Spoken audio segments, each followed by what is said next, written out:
This is a case presentation of prolonged exposure therapy by myself, April Rohrbaugh. For prolonged exposure, we want to focus on changing why a client is telling themselves they can't and focus on how they can change those rules to them saying that they can.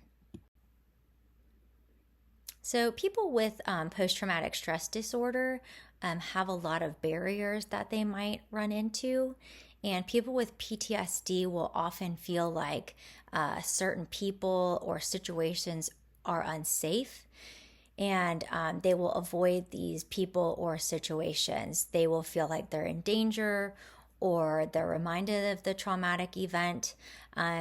Sometimes people will develop these I can't rules, and these I can't rules will turn into why they can't go to the gym at a certain time or at a certain day, or why they can't go to a certain area of town. I can't rules will help with preventing them from overcoming the PTSD that they currently have. People will think they can't trust people. So my client for this case study, who we'll call John, falls into this category. So how can we turn the I can't into I can? So prolonged exposure therapy can assist clients with completing safe things that they've been avoiding. In therapy, the client and the therapist will work on exposure so that the client can work on no longer avoiding the things that they've been avoiding since that trauma has occurred. And sometimes that trauma can occur like back when they were young, and they've been avoiding it until now when they're an adult. So prolonged exposure therapy doesn't erase the trauma, but it can help prevent it from getting in the way of their everyday life. And the goal of prolonged exposure is to help individuals reduce their avoidance behaviors, decrease their PTSD symptoms, and regain a sense of control over their lives. So I believe this verse in Philippians, I can do all things through Christ who strengthens me, emphasizes that. And as believers, we have the ability to do anything with the strength that Christ has provided us. It shows the power of Christ working within believers to achieve their goals and overcome the obstacles that have occurred in our lives. So John is a 23-year-old single Caucasian male who is in the military. He completed high school and has no identified religious background. He has no children. He lives alone, and he lives in his own apartment off base. John came into therapy stating that he is kind of tired of being miserable, so I figured I should probably start to work on my messed up head. He and I discussed how these symptoms are impacting his functioning in this area. And he stated that he is currently talking to a female, which makes him pretty anxious. He reported that when he gets close to people, he gets anxious and he doesn't like being touched. He reported that he's feeling pretty down right now. He stated that he notices that he would describe himself as depressed and has some anxiety attacks, specifically when he goes out in the public. I asked him if he'd ever received any kind of mental health or substance use treatment before. He stated he hadn't. He also stated he does not use substances. I asked him about some family history of mental illness or substance use. And he stated that there's nothing formally diagnosed within his family, but he believes his family does struggle with some mental health, but that this is not something they've ever discussed. So after getting to know John, after a couple sessions, we dove into his trauma history. He spoke about his relationship with his parents and his sibling. He has one sister. He's from a small town, and he doesn't have a big relationship with his sister. He is close with his mom, and he talks with her often. He doesn't talk with his dad much. His parents are both still living. They're not married to each other. His dad reaches out, but he doesn't. John doesn't respond to him. When John was about 10 years old, his parents went through a divorce. His mother went to jail after this divorce, which John has not opened up about yet. Through our therapeutic sessions. And his dad left at this time with another family he had created. During this time, he lived with his grandparents, which was for about 9 months until his mom got out of jail. And at that time, he went and lived with his mom. It wasn't until a couple years ago that his dad reached out to try to amend things with John. He reports that his father never apologized to him for leaving him, which causes him to feel pretty hurt. The other part of his trauma history is that when he was in elementary school, someone 8 years older than him molested him. And when he told his parents about this, they did not believe him. Now, this was a family friend that did this. And so John feels like, when he had to see him, it was very challenging for him. He had a hard time trusting people after this. So this was the other part to his trauma history that he felt like was important to disclose. John and I then started to talk about trauma triggers, which is a stimulus that unintentionally evokes some memories or emotions that are connected to some kind of traumatic event that occurred in the past, such as an image, a noise, an odor, a feeling. That is what a trauma trigger is. And so these triggers can be anything that reminds someone of a person, of the trauma, and it can evoke a strong emotional or a physical response, and it can sometimes cause a person to feel as if they're reliving the trauma over and over again. So I wanted to talk with John about what those things might be for him. So he was able to discuss that some of those things are that he doesn't trust others. He doesn't like to be touched, which causes him some issues in relationships, which is why he wanted to have this conversation now, because he does enjoy the conversations he's having with this young lady, and he has social anxiety. So I really wanted to talk to John about what his goals are in therapy. He wants to be able to feel comfortable around people and not feel uncomfortable being out in society. He has started talking with this female on the phone, and he's concerned about in-person contact with her. He reports that he struggles with affection and touch, and he feels like, based on some past experiences, he hasn't felt confident trusting others. Especially when he told his parents about his molestation and they didn't believe him. He feels like his dad abandoned him, and that this is something that has caused him to not feel like he can trust that people truly care about him and will stay in his life. He also feels like the military isn't a place that is trustworthy, and to be able to talk about his mental illness, and feels like they might use it against him. He also struggles opening up to others and feels like no one, really truly cares for him. So we discussed some goals for him initially. So he wants to be able to work on his social anxiety. He feels like he can't trust anyone, and he wants to be able to. And he feels like that no one truly cares about him and understands that this thought pattern needs to change. So John and I talked about what are some things he likes to do for self-care. And he stated that he's been working out since he was 12. He did state that this was slightly unhealthy at one point and now it's under control. He said that he felt like he needed to be able to defend himself if necessary, based on what happened to him when he was younger. So he said that he really does enjoy exercising. He enjoys to learn, and he likes to read and write. So with prolonged exposure, I wanted to go into the preparation and the psychoeducation piece with John. and obtain information on his trauma history. So John was molested by an older peer when he was a child. He also felt abandoned by his father, who left to be with another family he created when he was a child. He only recently returned to John's life about 2 years ago. It's important to understand the details of the trauma and the impact this had on our clients. This is an opportunity to explain how prolonged exposure can help John, and this is why we do a treatment explanation. And also, I wanted to explain what John can expect during the treatment process. So he was open to exploring how exposure can help him meet his goals of being in a relationship and feeling like he can trust people. So then I explained what PTSD is, and to make sure that he had a clear understanding of it.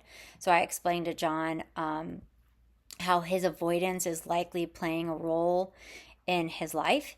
I explained to John how prolonged exposure can likely help him reduce his symptoms.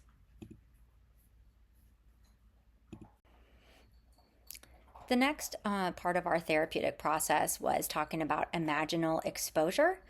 Recall and retelling is a part of the therapeutic process where you think about and recall and retell some parts of your traumatic experience over and over. So we started with John talking about his dad leaving him, how much this impacted him. He felt like he can't trust people, people don't care about him. He also feels like people won't stay in his life. He also feels like it's easy for people to pick up and abandon him. We also discussed hotspots and what that means. This is a particular instance or instances. This can also be information in the memory that are the most upsetting. And this is why we started with his father. We also talked about breathing techniques, and this is a particular one that John utilizes. It's the 4-7-8 breathing technique. This breathing technique can aid relaxation, sleep. So you start by sitting or lying in a comfortable position. You breathe in through your nose for 4 seconds. You hold your breath for 7, and then you breathe out through your mouth for 8 seconds. The next part of our therapeutic journey is where John and I discussed in vivo exposure. And this is where an individual is directly exposed to their feared object or situation in real life. This is done gradually and in a safe environment. So John and I established a hierarchy of circumstances, locations, items that he avoids that cause him to experience trauma-related anxiety. And we did this with gradual confrontation. And since it was the least difficult, John and I approached his father first and slowly. He moved on to more challenging topics where we discussed his social anxiety, but this is a topic we decided we would save for later. So he was given homework in between sessions so that he could continue to process his feelings and carry out the in vivo exposures. So he would start with writing therapeutic letters to his father. That was the first thing he did. It helped him begin to process what he wanted to say to his dad. I assisted John in processing the feelings and the ideas connected to the trauma, both during and after the exposure. John was able to tell his father that he felt abandoned by him. And after his 5th session, he and his father were able to talk about this. His father was able to recognize how he felt abandoned, how John felt abandoned, and his dad was able to express regret for causing him to feel this way. So let's discuss why sometimes avoidance happens and why exposure is important. So it can be advisable for patients to avoid circumstances that they typically avoid due to their PTSD during or after a crisis event, such as crowded places. Because of their PTSD, many patients will also avoid situations that are safe during a disaster. Finding both is kind of a crucial balance when creating the in vivo hierarchy that we just talked about. Exposure helps patients process their trauma. It breaks the pattern of avoidance, and it makes it simpler to accomplish activities that they have been avoiding over time. It gives them a chance to learn new things like the I can theories that we've been talking about. So, I can cope with this. Or this circumstance is not unsafe, and it fosters personal achievement. So, exposure to circumstances, pursuits, and items that are avoided because of their perceived danger, can be very helpful for them. So, that's one of the three categories. And also, exposure to circumstances or cues that are minimized due to their potential to serve as memories of the trauma is another category in the in vivo exposure. And the last one is activation of the behavior. So, the next part of our therapeutic journey will be exposure to situations and activities, and working on crowds. And so, exposure to situations and activities or objects that are avoided because they're perceived as dangerous, is part of the exposure therapy. And these are the next steps for John to work on with his social anxiety.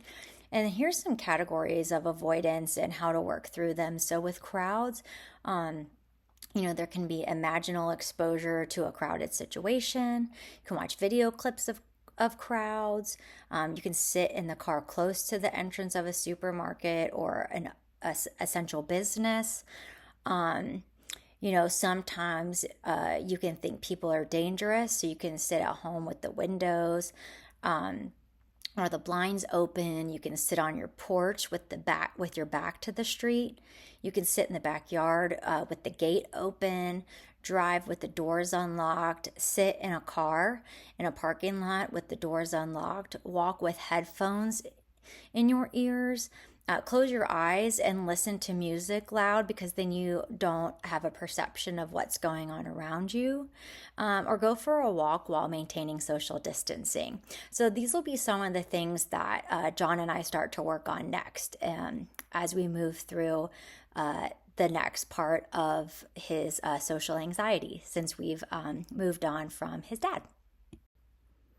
So it's important for ongoing support and further evaluation as you continue in your therapeutic journey with your client. So session durations can last 60 to 120 minutes, and these sessions can be 8 to 15 sessions over many weeks. John and I have really just begun.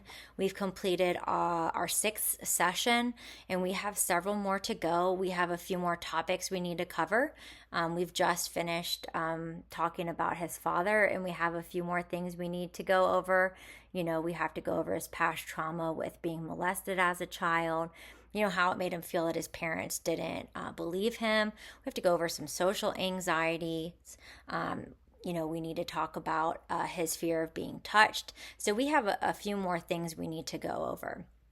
The therapist should regularly check in and assess the client's progress and adjust the treatment needs accordingly. And the last session should focus on strategies in case of a relapse. So the key principles of prolonged exposure therapy are gradual exposure. So beginning with easier exposures and working up to more rigorous ones. The process is gradual and to be progressive after that. And then repeated exposure to assist in dispelling the link between sensations and dread, the client frequency, and how they face trauma-related events.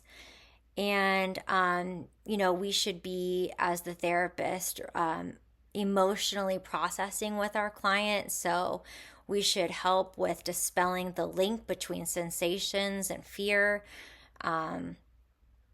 And helping our clients, face trauma-related events and making sure that they can do this in a secure and encouraging setting. So that's the part of the control and safety. That's a key principle. So the therapist helps the patient feel in charge and progressively learn how to cope with their discomfort in a safe place. Religious practices are aimed at alleviating the distress caused by traumatic occurrences, and these have increased in number. Christians' religious convictions frequently affect their mental health and their ability to handle stress. They should generally be viewed as a useful tool that therapists can use to help these patients confront dysfunctional thoughts and behaviors that are upsetting to them. And religious practices are aimed at alleviating the distress caused by traumatic occurrences, and these have increased in number. So 90% of the people in some studies that I've looked at were reportedly Christian. And according to the majority of study participants, religion was beneficial throughout these studies. And Christian beliefs and practices provide how to handle stressors, and they're surrounding the individual with Christian community, and that can help avoid or reverse bad emotions through social, psychological, practical assistance. And the Bible offers life advice. So trauma can be deeply woven into the fabric of Christian faith and its communities, and it reveals signs and impacts even after divine intervention or traditional healing methods. And this truth can resonate profoundly with the narrative of Christ. Now, Christ carried the scars and memories of his crucifixion into his post-resurrection existence. The process of recovering from trauma is significant but frequently flawed, mirroring the complex reality of God's kingdom, which is already but not fully yet realized. Darkness controls this earth, and God's kingdom is still being developed. With this complex landscape, we also witness the development of genuine signs of the future kingdom, which is an invitation to embrace Christian community and fellowship. This communal aspect stands out as one of the greatest gifts of the Holy Spirit, offering profound pathways to healing and recovery. Bible verses offer a lens through which to see issues, provide hope, and foster spiritual well-being, making them a source of consolation, direction, and inspiration in therapy. And they can also be used to help individuals gain a more accurate picture of who they are and how they relate to God, and discover correct false beliefs that they may already have of themselves or of the world.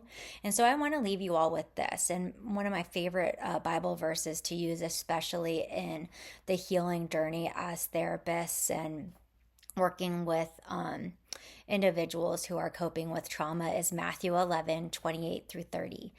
And it states, "Come to me, all you who are weary and burdened, and I will give you rest. Take my yoke upon you and learn from me, for I am gentle and humble in heart, and you will find rest for your souls. For my yoke is easy and my burden is light."